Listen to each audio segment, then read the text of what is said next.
अंदर जाके कभी मेरा हम अपने लिए इलाज किए। भगवान भरोसे वाली कहावत की सच्चाई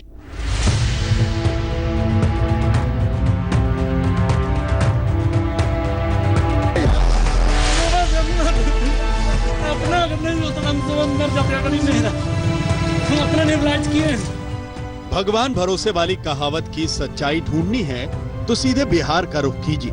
यहाँ सरकार से कतई कोई भी उम्मीद रखना मना है।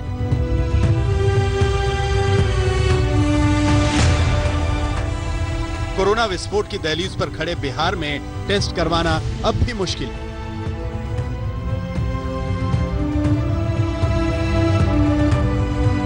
ऑक्सीजन मिलना जंग जीतने के बराबर है। एम्बुलेंस के लिए मरीज तरसते हैं। डॉक्टर से मिलना लगभग असंभव। अस्पतालों में नर्स राउंड नहीं लगाती। मरीजों को बेड मिलना मुश्किल है। मरीजों की सुनवाई करने वाला कोई नहीं। एम्बुलेंस बोलती है कि हम नहीं आएंगे, मेरे पास ये ऑक्सीजन। ये टेम्पो से लेकर आई हैं और ये अपनी गाड़ी से लेकर आए। पेशेंट पॉजिटिव है और आज उसको निकाल दिया गया। डेथ हो गया है उनका डेथ हो गया। ये लोग इलाज कुछ नहीं किए, खाली बस ला के पार के। लोग से एकदम नहीं कहा गया कि टेस्ट होना है आपका, खाली बॉडी बोल दिया है। हाँ, ना हम लोग का टेस्ट करवा रहे हैं, ना किसी का टेस्ट करवा रहे हैं। दरअसल दिक्कत यही है कि अभी तक आंकड़ों को कम बताया गया। अब टेस्टिंग की बात होती है तो क्यों किसी परिवार को 3-3 दिन तक दौड़ना पड़े। अब एक डेड बॉडी की आप कोरोना टेस्ट कर रहे हैं, लेकिन जो उनके परिवार वाले हैं उनको कोरोना टेस्ट के लिए कुछ नहीं। ये बाहर बैठे हैं, ये संक्रमण का खतरा भी है, इन्हें भी खतरा है। पटना के दूसरे सबसे बड़े अस्पताल एनएमसीएच पर कोरोना से संक्रमित मरीजों की बड़ी जिम्मेदारी है। ये वही अस्पताल है जहां बरसात के मौसम में वार्ड झील में तब्दील हो गया था। तब मछलियां वार्ड में तैरती हुई कैमरे में रिकॉर्ड हुई थी। जब बड़ी जिम्मेदारी दी जाती है तो बड़ी तैयारी भी होती है। एक बार को लगा था कि कोरोना की लड़ाई बड़ी है तो इस अस्पताल की तैयारी भी बड़ी होगी, बदहाली को दुरुस्त किया गया होगा। लेकिन यह अस्पताल लोगों की जिंदगी बचाने की जगह खुद ही बीमार नजर आता है। न कोई पूछने वाला, न कोई देखने वाला। नेताओं के इंटरव्यू और बयान आप बहुत सुनते होंगे, लेकिन यहाँ इस मरीज की बात सुनिए।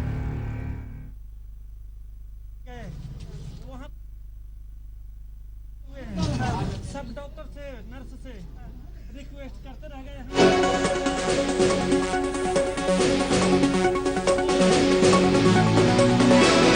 बात करने भी नहीं आया। अंत में फिर हम बोले, अपने परिवार को फोन किया, तब जाके फिर सब आदमी आया तो हम यहाँ की चलो एनएमसीएच में कुछ होगा। यहाँ भी हम 3 घंटे से बैठे हुए हैं, कोई हमको देखने वाला नहीं है। पुर्जा है तो रख तो लीजिए। चलिए, आपका ट्रांसफर है, और कुछ नहीं। वार्ड में चलिए। ये कोरोना पेशेंट है। जी जी जी, मालूम है। पर्सनल गाड़ी से बैठे हैं सर। आप लोग को भी किट नहीं मिला हुआ है, बताइए। सुबह 6 बजे से हम नाच रहे हैं। चलिए चलिए आप एडमिट तो हो जाइए, पहले एडमिट तो हो जाइए आप। में तकलीफ है कोई? चलिए सर।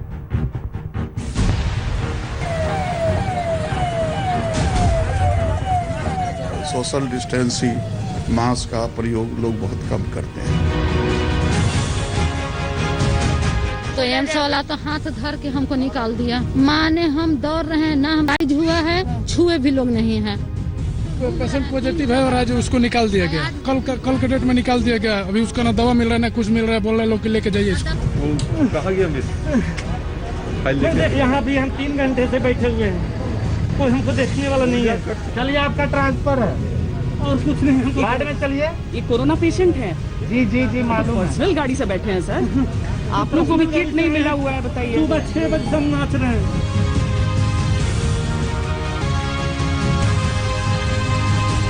नमस्कार, मैं हूं श्वेता सिंह और आप देख रहे हैं आज तक। देश में कोरोना संक्रमण का जो आंकड़ा है वो 10 लाख को पार कर गया है। पूरी दुनिया में इस समय हम तीसरे नंबर पर पहुंच चुके हैं।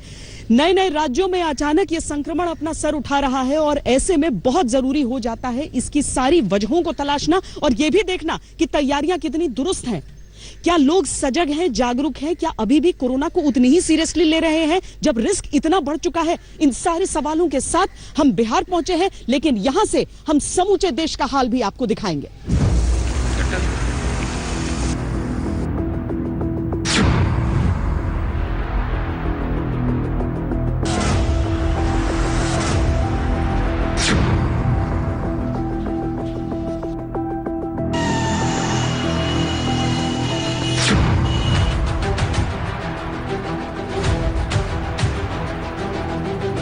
कोरोना केस देश में 10 लाख के पार हो गए, लेकिन पटना से प्रयाग तक, कानपुर से केरल तक लोगों का कोरोना कूल एटीट्यूड देखिए।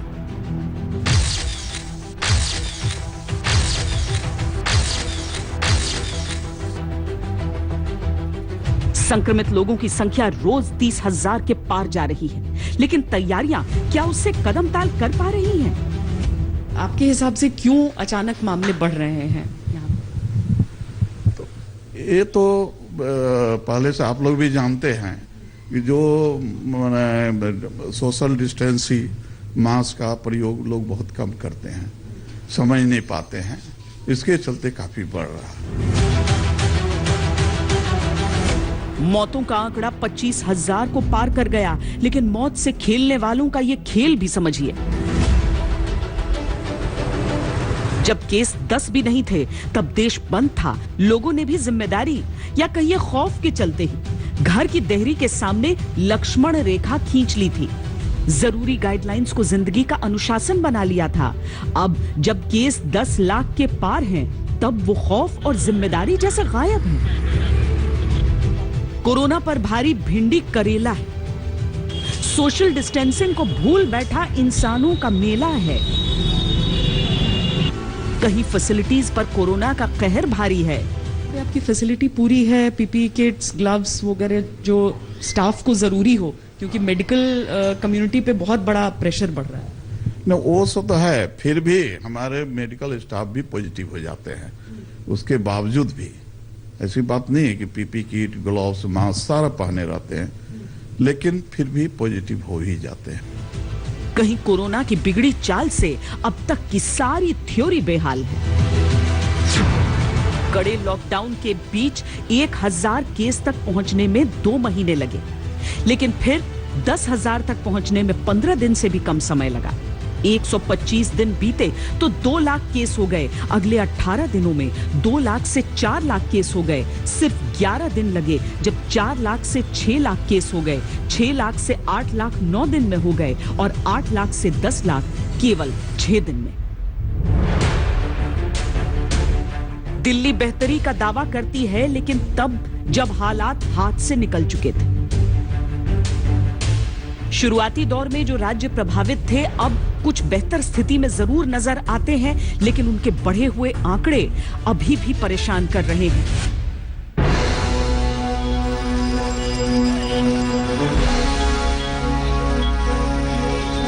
सभी जनता को ये निर्देश दिया जाता है कि कोरोना वायरस की वजह से पूरा विश्व जो है त्राहिमाम हो गया है, और इसकी सुरक्षा के लिए भारत सरकार और बिहार सरकार की तरफ से बहुत सारा पहल किया जा रहा है। बिहार संक्रमण और मौतों के मामले में भले अभी काफी पीछे हो, लेकिन जिस तरह यहाँ तेजी से संक्रमण की रफ्तार बढ़ रही है, वो डराने वाली है। उस पर से इंतजामों की तस्वीर क्या है, ये जानना और भी जरूरी हो जाता है। बिहार का दावा है कि टेस्टिंग बढ़ाई है, लेकिन इन दावों के बीच और भी कई दावे हैं जो चिंता की लकीरें बिहार के माथे पर खींचते हैं। लोग कैसे कर पा रहे हैं मैनेज इससे, और आपका स्टाफ जो है वो किस तरीके से काम कर रहा है? क्या मेडिकल स्टाफ की कमी है या वो एक्स्ट्रा आवर्स करके पूरा? एक्चुअली मेडिकल स्टाफ की कमी तो है, लेकिन ऐसा कुछ हम लोग प्रतिलक्षित नहीं होने देते हैं, और वो पेशेंट को डॉक्टर्स की कमी या स्टाफ की कमी से कोई प्रॉब्लम नहीं है। हम लोग उसको एडजस्ट करते हुए सारे को वो सारी सुविधाएं दे रहे हैं। टेस्टिंग की सबसे बड़ी चुनौती क्या है, किस तरीके से आप लोग पूरा कर रहे हैं, क्योंकि काफी प्रेशर भी होगा सर?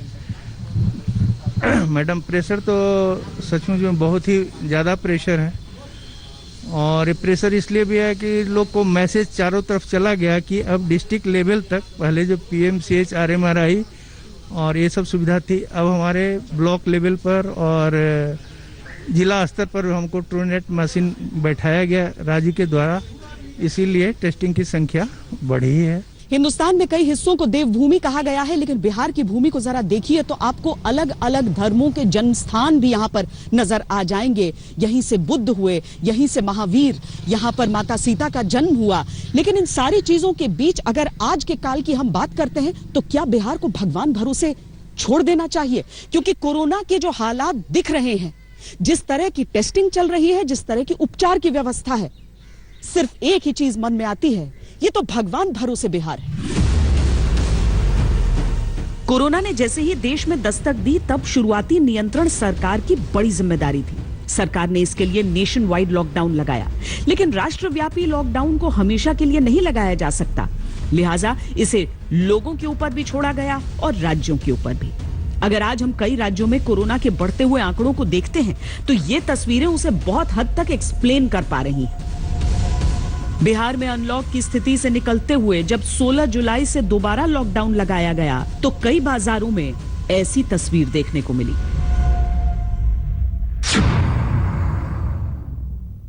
बिहार में बढ़ते मामलों के कारण एक बार फिर लॉकडाउन लागू करना पड़ा है, लेकिन ये एक आम बाजार में, हम पटना शहर के हैं, जहां पर आप फुलवारी शरीफ के इलाके में देख सकते हैं कि किस तरीके से दुकानें खुली हुई हैं। हाँ, इतना जरूर है कि जो बड़ी दुकानें हैं उनका शटर डाउन करना है, वहां पर लोग उस तरह से नहीं आ सकते हैं, तो दुकानों का शटर भले ही डाउन है, लेकिन लोगों का शटर डाउन नहीं।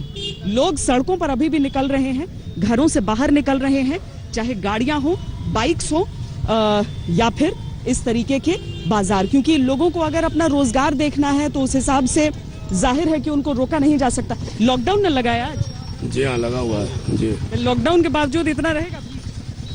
नहीं, भीड़ थोड़ी रहता, अभी लग रहा है, अभी लग रहा है भीड़ यहाँ पे।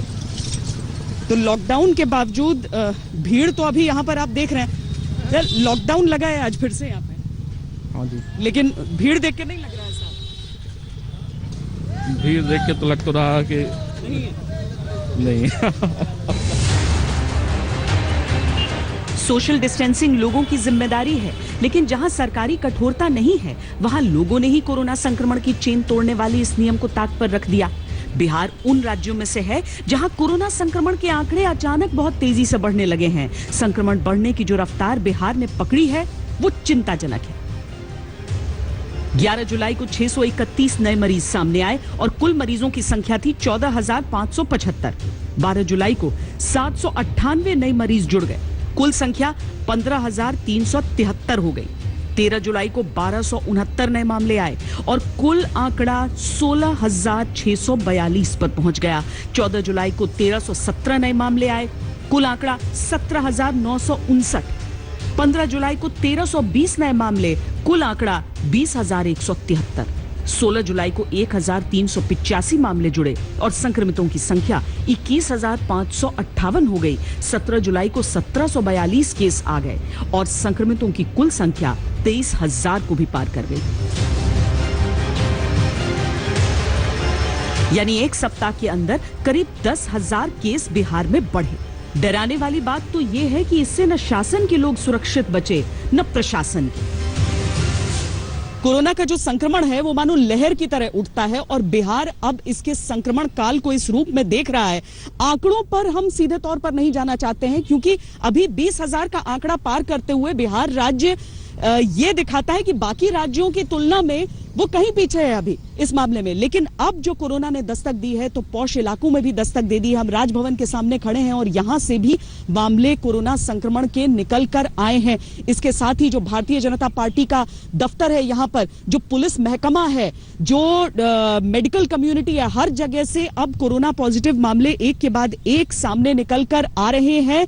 और एक ही दिन के भीतर यानी 24 घंटों के दायरे में जो 1,320 का आंकड़ा बढ़ा, उसने 20,000 के आंकड़े को पार कर दिया राज्य में। कुछ दिन पहले ही बिहार के मुख्यमंत्री आवास में कोरोना ने दस्तक दी तो उनकी भतीजी पॉजिटिव पाई गई। सीएम आवास से थोड़ी ही दूर राजभवन है, जहां 3 दर्जन से ज्यादा लोग कोरोना से संक्रमित पाए गए। खुद बीजेपी दफ्तर के 75 कर्मचारी और कार्यकर्ता कोरोना की चपेट में आ चुके हैं। कोविड-19 को लेके तो मैं कह सकता हूं, बिहार जो है, जो आंकड़े हम लोगों के सामने है, सबसे फिसड्डी राज है जांच कराने में। और ये संक्रमण जो है बहुत ही तेजी से बढ़ता जा रहा है और लोग जो है, सत्ता में जो लोग बैठे हैं, उनको चुनाव की सिर्फ चिंता है, ना कि लोगों की जान बचाने में वो लोग लगे हैं। देखिए, ये संक्रमण व्यक्ति को देख के नहीं पहुंचता है, ये संक्रमण एक संक्रमित व्यक्ति से दूसरे संक्रमित व्यक्ति तक पहुंचता है।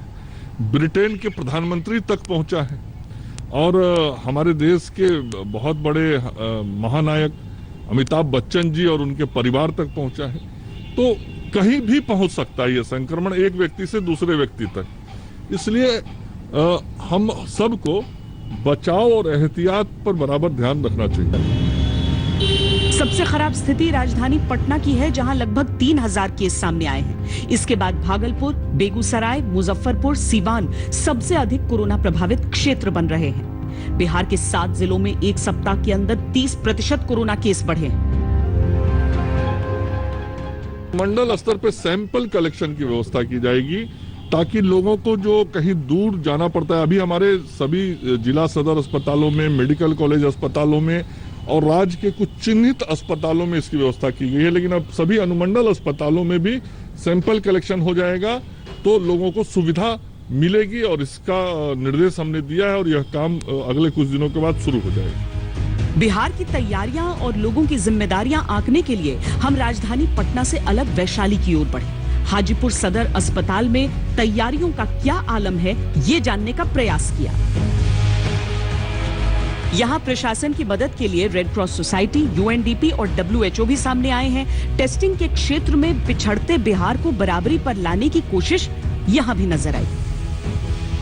तो इस तरह के जो मोबाइल टेस्टिंग वैन्स हैं वो एक गेम चेंजर साबित हो सकते हैं। रेड क्रॉस सोसाइटी भी मदद कर रहा है, जिला प्रशासन की इसमें। और कितने ऐसे वैन्स आपके चल रहे हैं और क्या टारगेट होता है एक दिन? वैशाली जिला में अभी 2 वैन हम लोग का चालू हुआ है और ये पिछले 2 महीने से चालू है और हम लोग का एक दिन का टारगेट 210 होता है। अच्छा, कैसे जाते हैं? जो कोई बुलाता है उसके पास या फिर आप लोग रैंडम जा रहे हैं? नहीं, ऐसे हम लोग कोशिश करते हैं, जितने भी कंटेनमेंट जोन है वहाँ जाते हैं। और शुरू में जब कंटेनमेंट जोन नहीं बने थे उस समय हम लोग रैंडम भी गांव का डिसाइड करते थे सिविल सर्जन महोदय के द्वारा। और फ्री ऑफ कॉस्ट लोग आए और टेस्ट करा सकते हैं या सिम्टम्स देखते हैं आप? नहीं, free of cost random checking करते हैं। कैसे कर रहे हैं सर? ये लगभग हमको लगता है ये 2.5 महीना हो गया। तस्वीरों में आप देख सकते हैं कि कैसे मोबाइल वैन के जरिए बिना लोगों के संपर्क में आए ज्यादा से ज्यादा टेस्टिंग का प्रयास किया जा रहा है। पिछले 1 महीने तक बिहार में प्रतिदिन की टेस्टिंग औसतन सिर्फ 1012 सैंपल्स ही थी, जबकि बिहार की कुल जनसंख्या 12 करोड़ है। 1 महीने के अंदर करीब 1 लाख लोगों को ही टेस्ट किया जा सका। हालांकि अब टेस्टिंग को तेजी से बढ़ाने का दावा है। ये लगभग हमको लगता है ये 2.5 महीना हो गया। 2.5 महीना हो गया। और इतने टेस्ट आप लोग रोज कर ले रहे हैं? रोज 210 मिनिमम करते हैं। 2 टीम रहती है और 2 मोबाइल वैन से करते हैं। वॉलंटरी आपकी पूरी टीम काम कर रही है यहाँ पर? हालांकि ऐसा नहीं है कि सब कुछ दुरुस्त है। कैमरे के सामने बदहाली का रोना नहीं रोया गया और जागरूकता के साथ सतर्कता भी नजर आई, लेकिन सेफ्टी मेजर्स जैसी चीजें जैसे PPE किट वगैरह नदारद दिखे। साथ ही एक और बात सामने आई कि कहने के लिए स्वास्थ्य कर्मियों को कोरोना वॉरियर्स की उपाधि से जरूर नवाजा जाता है, लेकिन जिस इंसेंटिव का उन्हें वादा किया गया था वो तो दूर, सैलरी तक का इंतजार वो लोग कर रहे हैं। ये 29 मार्च से वैशाली जिला में स्टार्ट हुआ है। तब से आप लोग बिना छुट्टी काम कर रहे हैं? एकदम लगातार, एक दिन भी छुट्टी नहीं है। और माननीय मुख्यमंत्री जी ने कहा था कि 100 रुपया नाश्ता के लिए और 250 रुपया भोजन के लिए, अभी तक नहीं मिलेगा। जबकि 12 घंटा 14 घंटा हम लोग देर रात तक काम करते हैं प्रतिदिन और कहे थे कि डबल वेतन भी नहीं मिलेगा। झूठी आश्वासन कह कर अभी तक वेतन भी नहीं। शिकायतों, बद इंतजामी के आरोपों और टेस्टिंग बढ़ाने के दावों के बीच अस्पतालों में लोगों के इलाज और भर्ती की व्यवस्था की क्या स्थिति है, ये जानने के लिए हम बिहार के पहले कोविड ओनली अस्पताल पहुंचे। NMCH अस्पताल में जो नजर आया वो सरकारी और सामाजिक सारे दावों पर गहरी चोट कर रहा था। कानों में एक आवाज पड़ी जो व्यवस्था पर मातम की आवाज थी।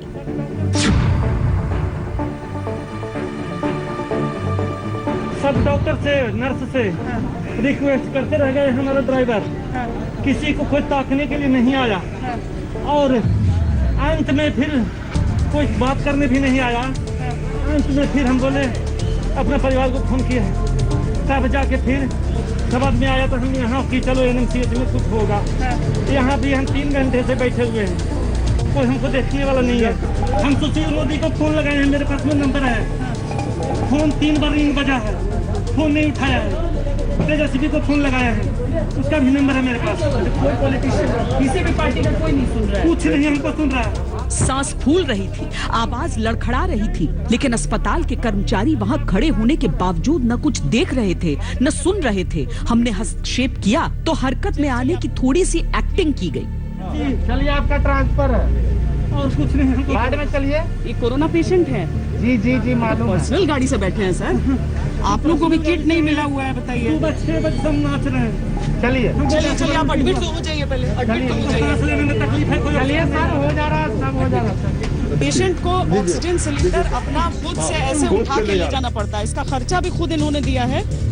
और ये जो एडमिट हो गए हैं कोरोना पेशेंट NMCH अस्पताल में, वो ऐसे खुद अपना ऑक्सीजन सिलेंडर लेकर जा रहे हैं। मैं देखने वाला नहीं हूँ। लेके जा रहे थे, वो कहाँ चले गए? भाग गए। उस वाली बिल्डिंग में 3 घंटा से यहाँ पर बैठे हुए गाड़ी लगा के, पर्सनल गाड़ी, पर्सनल ऑक्सीजन लेके घूम रहे हैं। अरे कौन थे जो बोल रहे थे बहुत देर से ढूंढ रहे हैं और पेशेंट खुद गायब था, खुद गायब हो गए भाग के। कोविड-19 का संकट एक दिन खत्म हो जाएगा, लेकिन व्यवस्था के सिलेंडर को अपने इलाज के लिए खुद ढोकर ले जाते कोरोना मरीज की ये तस्वीर बिहार के चेहरे पर दाग की तरह रहेगी।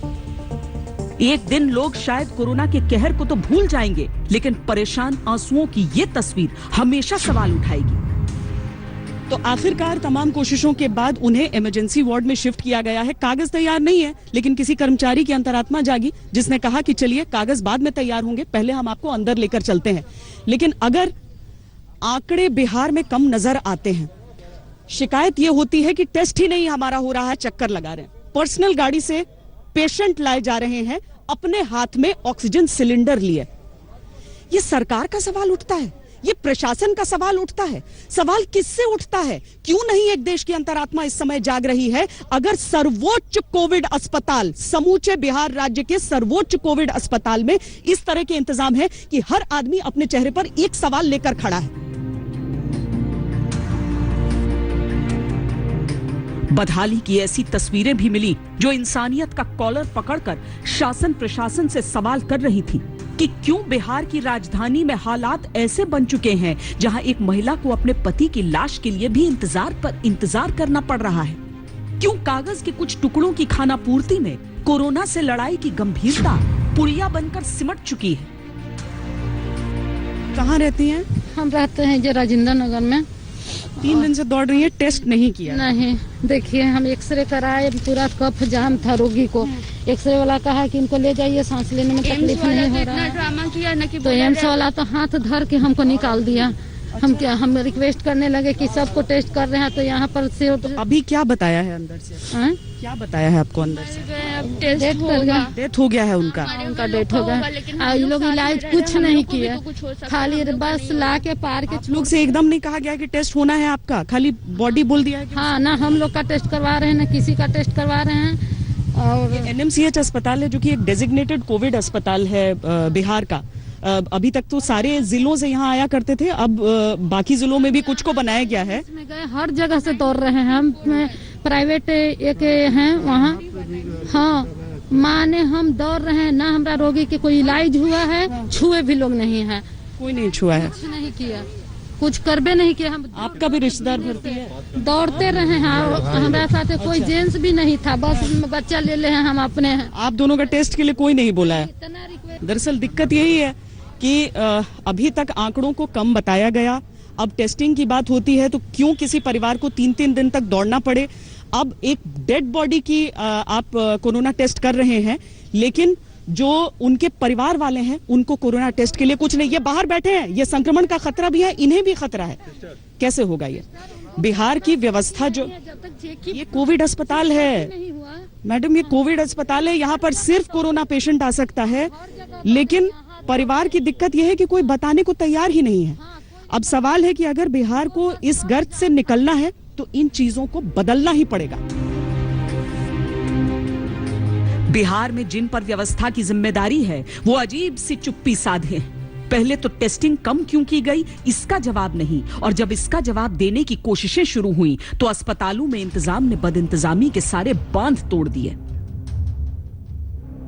ये बिहार के सुपौल के कोविड-19 केयर सेंटर की तस्वीरें हैं जो बाढ़ के पानी में किस तरीके से इस समय मग्न नजर आ रहा है वो देखिए कि डॉक्टरों को भी ठेले पर सवार होकर मरीजों के इलाज के लिए जाना पड़ रहा है। ये दूसरी तस्वीरें भागलपुर की हैं, जहां दवा लेने आया व्यक्ति वहीं गिर गया। उसकी मौत हो गई, लेकिन उसके शव को वहां से हटाने में कई घंटे लग गए। अगर अस्पतालों और बेड्स की व्यवस्था की तरफ नजर डालें तो स्थिति ज्यादा अच्छी नहीं दिखती। पूरे बिहार में सिर्फ 3 सरकारी अस्पतालों को ही कोरोना के लिए डेडिकेट किया गया है। इनमें सिर्फ 1497 बेड हैं। इसके अलावा एम्स में भी इलाज की सुविधा है, लेकिन पूरी तरह कोविड-19 डेडिकेटेड नहीं है। बिहार में देश में सबसे कम अनुपात में डॉक्टर हैं। नेशनल हेल्थ प्रोफाइल 2018 के अनुसार बिहार में प्रति 28,391 लोगों पर एक एलोपैथिक डॉक्टर और 8,645 लोगों में एक के लिए अस्पताल में बेड की व्यवस्था है। तकनीक से पिछड़े अस्पताल स्टाफ की कमी से भी बुरी तरह जूझ रहे हैं। बिहार में हॉस्पिटल्स की स्थिति बहुत दयनीय है। अगर आप देखेंगे तो प्रॉपर आईसीयू सिर्फ एक पटना एम्स में चल रहा है। बाकी सारे मेडिकल कॉलेजेस में जहाँ पे आईसीयू चलनी चाहिए वहाँ प्रॉपर इंतज़ाम है नहीं। लोग बता रहे हैं या मेरे और लोगों से जो बात होती है उससे ये पता चल रहा है कि मैन पावर की एक्यूट शॉर्टेज है। अभी हमने सुना कि सरकार ने एक अच्छी पहल की है कि सारे मेडिकल कॉलेजेस को कोविड के पेशेंट्स को एडमिट करने के लिए अलाउ किया है, लेकिन अभी भी प्रॉब्लम क्या है वो है acute shortage of man power. Man power इतना कम है कि लगभग 50-60 डॉक्टर मिलकर 800 बेड का हॉस्पिटल कैसे चलाएंगे। एक तरफ बाढ़ बिहार की जड़ें काट रही है, दूसरी तरफ कोरोना का ज्वालामुखी फट रहा है, जिसके लावे में सारे इंतजाम और दावे खाक हुए जा रहे हैं। और तो कोई क्या ही कहे, जो इलाज करने वाले हैं वो खुद बीमार हो रहे हैं, जो बीमार हैं इलाज उन तक पहुंच ही नहीं पा रहा। वैक्सीन का आसरा है, दवाओं का सहारा है। देखना है कितनी जल्दी से जल्दी कोई वैक्सीन, कोई दवा बाजार में आ जाए। लेकिन इस सब के बीच भारत पूरी दुनिया के देशों की तुलना में कहां पर खड़ा है, जानेंगे इस ब्रेक के बाद। आप देखते रहिए आज तक। संक्रमण के जो बढ़ते मामले हैं उसे देखते हुए कई राज्यों में लॉकडाउन को लगाना पड़ा है। बिहार भी उन्हीं राज्यों में शामिल है जहां पर लॉकडाउन को एनफोर्स करने के लिए आप अतिरिक्त अब पुलिस बल यहां पर देखेंगे, ट्रैफिक की चेकिंग देखेंगे। दुकानों के जो शटर हैं उन्हें पूरी तरीके से नीचे रखा गया है। हालांकि ये सही है कि लोगों का रोजगार इससे प्रभावित होता है। कोरोना की जो समस्याएं थी उससे लोग एक तरफ निपटते रहते हैं और आर्थिक दिक्कतें दूसरी उनके सामने शुरू हो जाती हैं। और इसके साथ ही जिम्मेदारी, एक बहुत बड़ा दायित्व जो हम सब का भी होता है, जो ये समझे कि सोशल डिस्टेंसिंग हो या फिर चेहरे पर लगा मास्क हो, वो सब हमारी अपनी सेहत के लिए, हमारी अपनी सुरक्षा के लिए है। पर लोग क्या लापरवाह हैं या हैं सचेत? देखिए, जनता राजनीति से सवाल करती है। हम दौड़ रहे हैं, ना हमारा रोगी के कोई इलाज हुआ है, छुए भी लोग नहीं है। ऑक्सीजन नहीं दे रहा है। अब भर्ती करने के लिए क्या बोल? भर्ती करने के लिए पुर्जा कट गया, लेकिन भर्ती नहीं हो पा रहा। बोल रहा है कि मेरे पास ऑक्सीजन ही नहीं है। क्या है, मेरा भी पेशेंट पॉजिटिव है और आज उसको निकाल दिया गया। निकाल दिया गया है? क्यों? कितना दिन पहले? 15-16 तारीख को लाए थे, आज कल के डेट में निकाल दिया गया। अभी उसका ना दवा मिल रहा है ना कुछ मिल रहा है। बोल रहे लोग कि लेके जाइए। कॉलेज में गए, वहाँ पर हम जाके 2 घंटा गाड़ी इसी पर बैठे हुए हैं। सब डॉक्टर से, नर्स से रिक्वेस्ट करते रह गए। हमारा ड्राइवर किसी को खुद ताकने के लिए नहीं आया।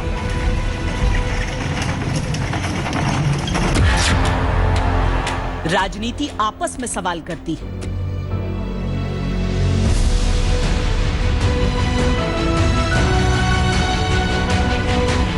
बिहार जो है एक तरह से नेशनल हॉटस्पॉट ही नहीं, बल्कि यही हालात रहे जिस प्रकार से चल रहा है वो ग्लोबल हॉटस्पॉट हो जाएगा बिहार। बिहार में लोग जो है निराश हैं नीतीश जी को काम को देख करके। एक तरफ बाढ़ है, जो हालात, जो परिस्थिति है, कोविड-19 है, लोगों का जो विश्वास का जो पुल है, भरोसे का जो पुल है और सब्र का जो बांध है वो टूटता जा रहा है। विपक्ष है राजनीतिक संक्रमण का शिकार। बिहार के आम आवाम को इस बात का एहसास है कि माननीय नीतीश कुमार जी ने अपने नेतृत्व में कोविड-19 की चुनौती से जूझते हुए लोगों की बुनियादी जरूरतों की आवश्यकता की पूर्ति करने के लिए 8,000 534 करोड़ रुपए अब तक खर्च किए हैं। माननीय मुख्यमंत्री नीतीश कुमार जी तो बिहार की जनता के दिल में बसते हैं, आपके पिता तो जेल में बसते हैं ना।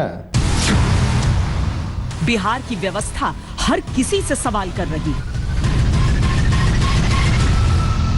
सोशल डिस्टेंसिंग, मास्क का प्रयोग लोग बहुत कम करते हैं, समझ नहीं पाते हैं, इसके चलते काफी बढ़ रहा है। महामारी के दौर में तमाम सवालों के बीच एक सवाल जनता की तरफ भी उठता है कि बदहाली है, बदइंतजामी भी है, लेकिन क्या जो बेसिक जिम्मेदारी जनता को निभानी है वो पूरी तरह निभाई जा रही है?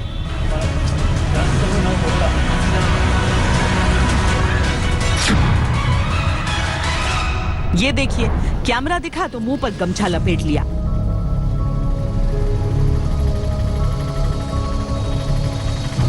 कोरोना के बारे में सुनी है?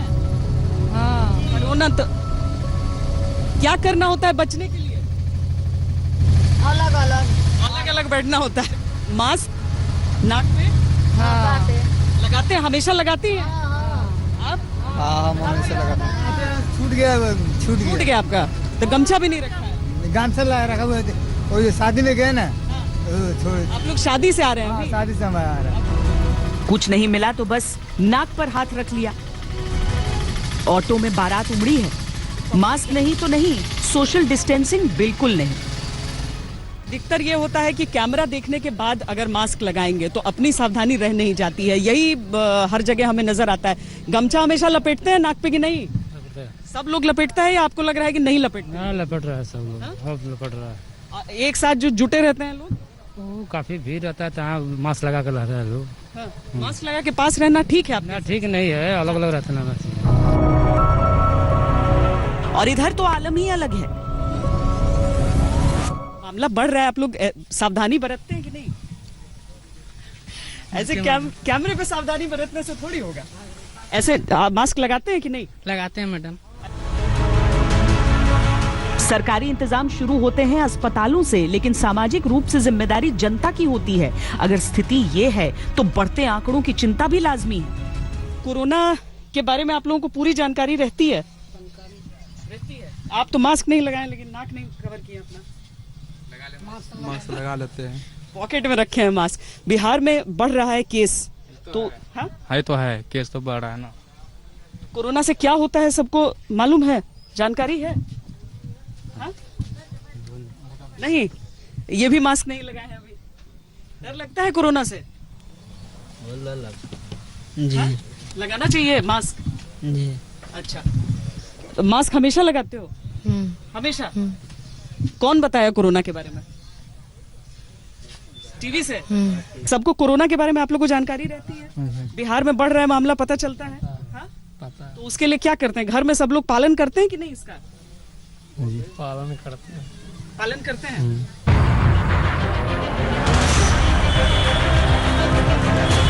ये प्रयागराज है, सैकड़ों की भीड़, न सब्जी खरीदने वाले को मास्क की चिंता, न सब्जी बेचने वाले को कोरोना का डर। जहां तक नजर दौड़ाइए जिंदगी भिंडी बैगन से सस्ती नजर आती है। कैमरा देखकर भी नियम निभाने की जद्दोजहद कौन करे, यहाँ सब चलता है। ये कानपुर है, वही हाल जो पटना या प्रयागराज का है। कोरोना से लड़ाई के सारे संकल्प यहाँ फेल हो जाते हैं। किसी ने कैमरा देखकर मुंह पर मास्क चढ़ाने की एक्टिंग की, तो किसी ने वो जहमत भी नहीं उठाई। बिल्कुल नुकसानदेह है। अभी लगाया था, लेकिन जब जैसे ही हम आए उधर तो पानी पीना था, तो इसलिए उतार दिया था। यार पसीना इतना आ रहा, अभी लगा ही था, मुंह पे पसीना आ जाता बार बार। तो भीड़ भाड़ में आते हैं, मास्क लगाना जरूरी था आपके लिए? लगाया तो लगाया तो है यार, लगाना खाना जरूरी था। और ये देखिए, केरल सबसे अधिक साक्षरता वाले लोगों का राज्य।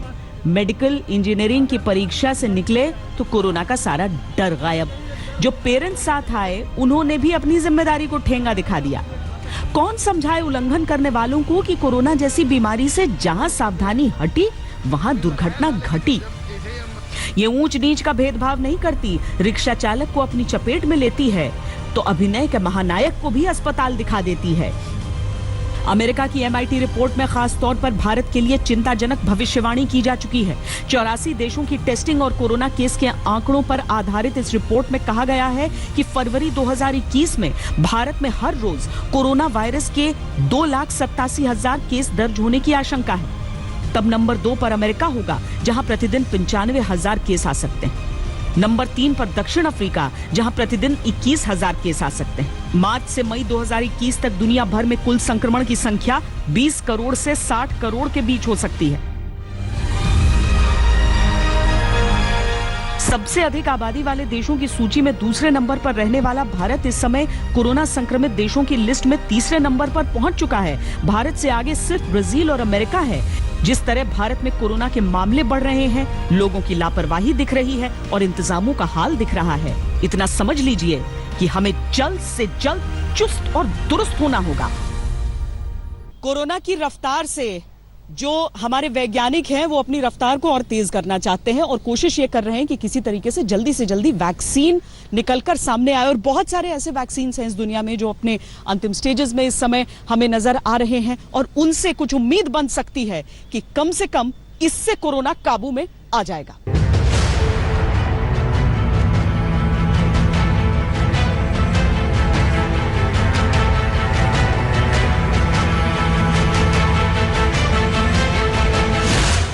बनने के कितने करीब है कोरोना की वैक्सीन?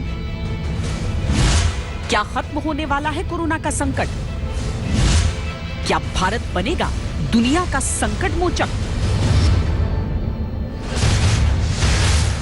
जिस रफ्तार से कोरोना दुनिया को अपनी चपेट में लेता जा रहा है, उससे दोगुनी रफ्तार से कोरोना का अंत करने वाली वैक्सीन पर काम चल रहा है। निराशा के अंधेरे के बीच रोशनी के सूरज की तरह जो खबरें मिल रही हैं, उनके अनुसार बहुत जल्द वैक्सीन लोगों के लिए उपलब्ध होगी। Vaccine, as you know, there are multiple candidates that are in various stages of clinical trial. One or two of them will go into phase 3 for efficacy literally at the end of this month. So we're pretty cautiously optimistic that at the end of the year, beginning of this coming 2021, we will have one and maybe more, I hope more than one vaccine that would be available. Vaccine की उम्मीदों को अगर पंख लगे हैं, तो उसके पीछे वैज्ञानिकों के प्रयोगों से मिलने वाले बेहद सकारात्मक नतीजे हैं।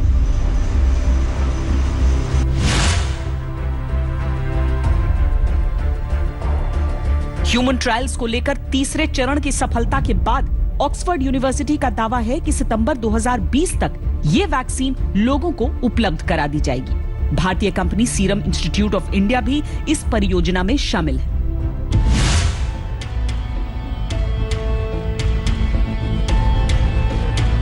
रूस की सेचेनोव यूनिवर्सिटी ने दावा किया है कि उसके वैक्सीन का क्लिनिकल ट्रायल पूरा कर लिया गया है।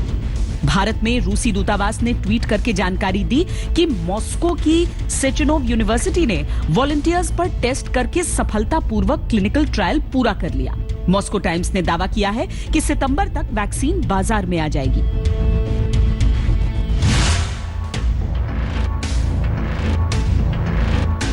अमेरिकी फार्मा कंपनी मॉडर्ना 27 जुलाई तक ह्यूमन ट्रायल के आखिरी चरण की योजना बना रही है। मॉडर्ना अमेरिका में ही 87 अलग-अलग जगहों पर जाकर ये ट्रायल करेगी। मॉडर्ना ने मार्च में 45 वॉलंटियर्स पर परीक्षण किया था, जिसके नतीजे उम्मीद जगाने वाले रहे हैं।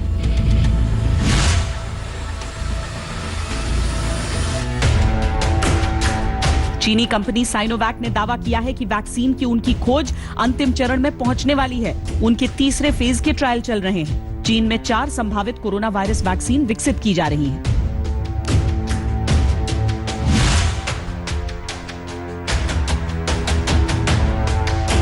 वैक्सीन निर्माण में भारत दुनिया के साथ साथ कदम मिलाकर चल रहा है। भारत में 2 वैक्सीन पर ट्रायल चल रहा है। ये ट्रायल बंदर और खरगोशों पर सफल रहा है और अब इसका ट्रायल इंसानों पर भी शुरू हो चुका है। दावा किया जा रहा है कि जल्द ही ये वैक्सीन भी उपलब्ध होगी। हम लोग फर्स्ट फेज ट्रायल शुरू करने जा रहे हैं, जिसमें हमने 18 लोगों को इनरोल किया है। उनका ओपीडी में ही ब्लड सैंपल ले लिया जाएगा, वहीं पे जांच हो जाएगी और उसके बाद फिर उनको बुला के बाद में वैक्सीन दे दी जाएगी। भारत में वैक्सीन कब तक लोगों को मिलेगी? क्या इतने बड़े देश में सबको मिल सकेगी? इन सवालों के जवाब में भारत के लिए खुशखबरी है। पूरी दुनिया की दवाओं के लिए भारत सबसे बड़ा प्रोड्यूसर कंट्री है। लिहाजा पूरी दुनिया की दवाओं के लिए भारत सबसे बड़ा उत्पादक देश है। लिहाजा वैक्सीन कोई भी बनाए, भारत को उसके हिस्से की वैक्सीन उचित मात्रा में उपलब्ध होगी। भारत का फार्मास्यूटिकल उद्योग न केवल अपने देश के लिए बल्कि पूरी दुनिया के लिए कोरोना वैक्सीन का उत्पादन करने में सक्षम है। भारत में कोरोना वैक्सीन को बनाने में मदद करने के लिए भारतीय फार्मा कंपनियां काफी महत्वपूर्ण काम कर रही हैं। वैक्सीन यानी कोरोना संक्रमण से जीवन की सुरक्षा की बूंद। इंतजार सबको बेसब्री से इसलिए भी है क्योंकि कोरोना हर रोज कोई न कोई नया डर पैदा कर रहा है। अब तक की थ्योरीज ये बताती हैं कि एक बार होने के बाद कोरोना दोबारा नहीं होता, लेकिन नोएडा के एक डॉक्टर को 45 दिन में दूसरी बार कोरोना हुआ तो हड़कंप मच गया। कोरोना से तंग है दुनिया और उसका अंत देखने के लिए अधीर होने लगी है। वैज्ञानिक कोशिशें तो जीवन के संकेत देती हैं, लेकिन इससे बदहाली को बढ़ावा देने के लिए जिम्मेदार सक्षम लोगों का दोष कम नहीं हो जाता। एक छोटे से ब्रेक के लिए रुक रहे हैं, लेकिन कोरोना संक्रमण के कुछ और खतरों से आपको करेंगे आगाह इस ब्रेक के बाद। आप देखते रहिए आज तक। कोरोना के जन्मदाता चीन ने अपने संक्रमण के आंकड़े सही बताए हैं या नहीं बताए हैं ये कोई नहीं जानता है, लेकिन चीन के बाद जो दूसरे नंबर पर सबसे अधिक आबादी वाला देश है वो है हिंदुस्तान। एक बहुत चिंताजनक आंकड़ा है जो ये कहता है कि 10 लाख संक्रमण के आंकड़े वाले जो देश हैं यानी अमेरिका, ब्राजील हो गए, उसमें भारत की वृद्धि दर सबसे अधिक है।